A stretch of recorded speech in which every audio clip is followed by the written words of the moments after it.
السلام علیکم. تاسو ګورئ د پی ټی وی پښتو خبرونه او زه یم الیاس کاکړ.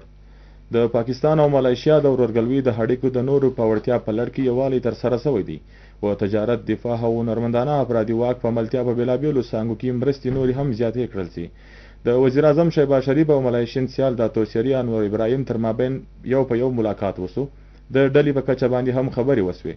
پر دوه اړخیزه اړیکو، سیمه ییزو او بین الاقوامي ستونزو او په ځانګړي ډول ټولو مسلمانانو ته د پیښو ستونزو په اړه خبرې وسوې. وزیر اعظم شهباز شریف د ملایشین سیال ډاکټر سیري انور ابراهیم په ملتیا د خبري کانفرنس پر مهال وویل چې د پاکستان په ملایشیا ته حلال غوښه او باسمتي وریجې برآمد کوي. د حلال غوښو د لومړني کال مالیت به 10 کروڑه ډالر او د باسمتي وریجو مقدار به په کال کې 1 لک میټریک ټن وي. ارڅه به معیاري وي او د باسمتي وریجو د استولو په لاره کې به خنډونه لرې کړل شي. په سرمایه کارۍ، کرنه او سیمه کنټراکټر په ملتیا به بېلابېلو څانګو کې مرستې زیاتې کړل شي. ملایشین وزیر اعظم ډاکټر سیري انور ابراهیم د کشمیر پر کشاله باندې د سلامتي کونسل د قراردادونو د پوره ملاتړ ټینګار وکړ. هغه وویل چې په اقوام متحده کې د وزیر اعظم محمد شهباز شریف مینوال جوړ شوم چې کله د غذیې په اړه خپل خوندور دریځ وړاندې کړی. هغه زیاته کړه چې په حماشي څانګه کې به مرستې ته وده ورکوو. په کراچۍ کې به د ملایشیا تجارتي مرکز پرانستل شي. وزیر اعظم انور ابراهیم د پخه اراده هم څرګنده کړه چې اړیکې به یو نوي لوري ته ځي.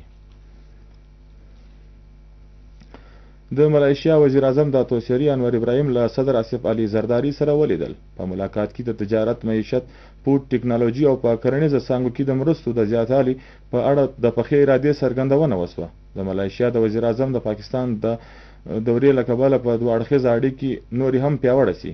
صدر آصف علي زرداری و درانه میلمانه او د هغه د ملتیا کوونکو په درناوي کې ماښامنۍ میلمستیا وکړه.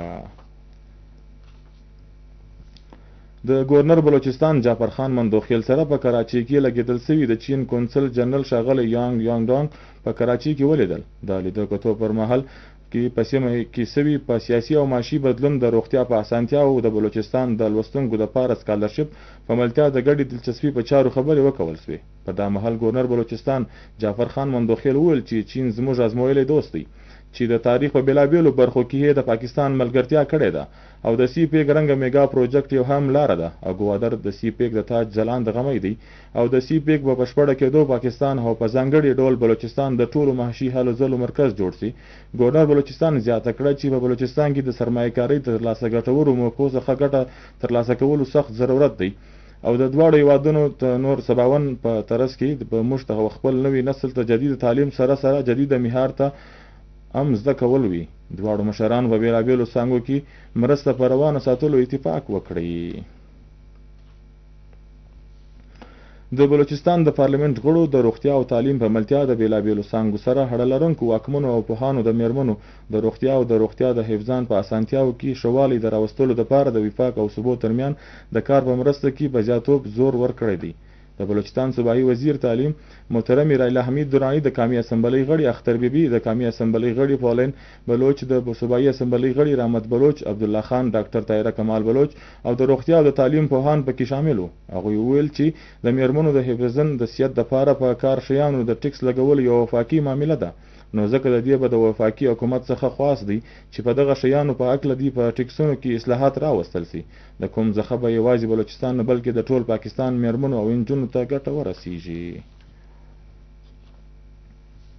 د کمشنر مکران داود خلجي تر صدارت لاندې په ضلع کونسل حال کې خلاصه کچاري وسوه. D I G Makran range deputy commissioner Panjgur F C colonel S P Panjgur deputy commissioner Kech फमलतिया नूर सरकारी अफसरान शारी एक्शन कमेटी इंजमन ताजरान कमेटी बार्डर यूनियन नुमाइंदगान हम पकी शामिल हो. په خلاصه کچاري پنجګور کې د امن و امان په سی پیک سړک باندې د شخصي کسانو بتخوري، د بارډر پستونزو، روغتیا، تعلیم او د بازار معاملې د باعث لاندې راغلي. شاریانو په آزاده توګه پر ستونزو خبرې وکړي. کمشنر مکران ډیویژن داود خلجي خلاصې کچاري ته وینا پکول وویل چې اوسنی صوبایي حکومت د هولس د هرې ورځې په ستونزو سنجیده ګامونه اخلي. د تعلیم، روغتیا او د نورو محکمو کارګردګي نور فعال او ښه په جوړولو به ولس ته هر ممکنه اسانتیاوې هوایت ورکوو.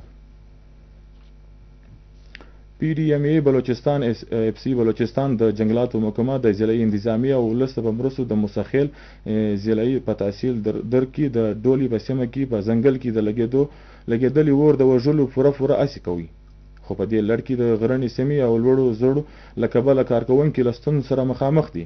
ویل کېږي چې د اکتوبر پر 3 نیټه مازدیګر 4 بجې ته نږدې په ځنګله کې اور لګېدلی و. تر دې مخکې PDMA بلوچستان په مسخیل ضلع کې د اور وژلو دپاره تر 100 زیات اور وژونکي باز استولی و چې د اور مخنیوی وکړل سي او پر وخت باندې کاروایی ترسره سي. په دې لړ کې له بالا څخه د اور وژلو په لړ کې د مرستو ترلاسه کولو هڅې روانې دي.